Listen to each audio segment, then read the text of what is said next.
Okay. So first I want to start off with some of the accomplishments of the past. So every year we have a service efforts and accomplishments report. That just came out about a month ago. And 85% of the community rated our overall quality of services as good or excellent. And 63% were pleased with the overall direction of the city. That was up 6% from last year when Larry was mayor.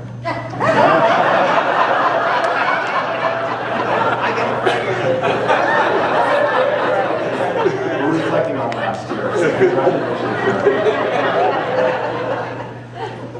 We're in the 97th percentile for educational opportunities, 96th percentile for employment, and 95th for place to live, 92 for overall quality of life. On the other end of the spectrum, 47% of residents rated street repair as good or excellent, and only 46% rated health as land use, planning, and zoning as good or excellent. And those are always challenging issues. Change is challenging, and it's hard to keep up with all the change from an aging infrastructure. We were also in the 7th percentile for availability of affordable housing. And I think Jim Keene and I, who are both looking for houses, know that it can be challenging. I would say the big victories last year, big accomplishments, were the school bond. Congratulations to the school board, $378 million.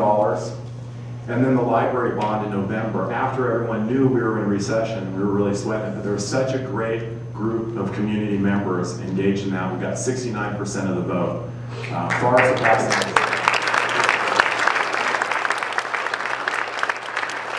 So we will have eventually an $80 million LEED certified green building, gold. So we're all excited about that. And I would say our other big accomplishments were hiring Jim Keene, who's been a fantastic city manager, really bringing the city together, working with staff, working with council.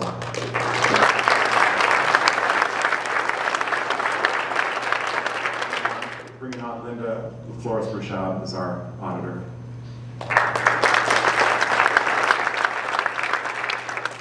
So at the beginning of every year, we get together and we determine our priorities for our focus. And this year, they are economic health, environmental protection, and civic engagement for the common good.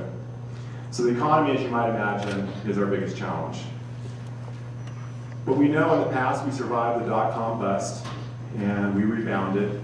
It made us a lot leaner, so there's less to cut this time.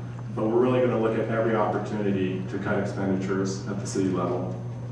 We're facing a $5.8 projected million deficit this year and a projected $8 million deficit next year. So there's a lot of work to be done. And we're really going to count on the community to support us on this. It might require cutting some programs and services, which we really appreciate so much in Palo Alto. And that process of approving the budget is going to be very transparent. We're going to have a number of community meetings, a chance for everyone to weigh in, and we encourage you to come and participate in that. We're also going to have to take a look at future expenditures. We've been planning a new police building. One thing that we all did when we ran for office is we got a tour of the existing police building, and it definitely needs a lot of work. It's cramped, it's old, and there's concerns about how well it'll hold up in the case of an earthquake. It won't collapse, but it might not be as functional as we need it to be. So as you know, there's plans to eventually build a new police building. We did some polling on it. We found that 57% of the people supported funding it and would have supported a bond. And that wasn't quite enough. We need 2/3 vote. So we're working on certificates of participation where the city will invest in that and pay it off over a period of time. We might have to take a look at that, and that's going to come to the council soon. We might have to postpone that. We might have to look at a downsized project. And again, we're going to count on the community to work with us on that. We're also looking at ways to increase revenues. And one way is to make sure that the automobile dealerships in Palo Alto stay here. So as you might recall, a couple of years ago, we bought the second half of the Los Altos treatment plant site at the end of San Antonio Road. And so we now have 9 acres of developable land out there. One idea is to move the animal shelter to that site. It needs to be rebuilt anyway, so build a nice new green building and move Anderson Honda to the current site, because they're all looking for frontage along the freeway. And the auto dealerships are a major source of revenue for the city through taxes. So that's something we're focusing on there. We don't like things to get boring here in Palo Alto, so we're looking at a business license tax. It's going to be very interesting. Palo Alto is one of the few cities in the state that does not have a business license tax. We're the only one in Santa Clara County. The average tax that we're looking at right now would be between $35 and $594 a year. And our staff has been meeting with the business community because we really want to make sure we can come up with a proposal that works for everyone. If we're running businesses out of town, that doesn't serve anyone. But at the same time, there are some businesses in Palo Alto that could do more to pull their weight. The offices, we don't necessarily get resale taxes from for revenue. And we really count more on property taxes. Some of the businesses have been here for a long time under Proposition 13 aren't paying very high taxes. So we want to make sure it's an equitable distribution of that burden and everyone's helping out.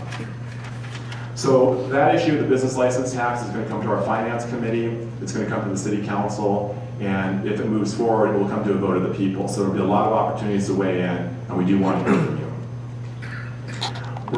I'm excited about it because it's very green. It allows telecommuting. It also will really provide a great service for businesses, people who work at home. And we're hopeful that the Obama administration will see that, hey, this is technology and it's green technology. Palo Alto could be a real model for other communities in the country.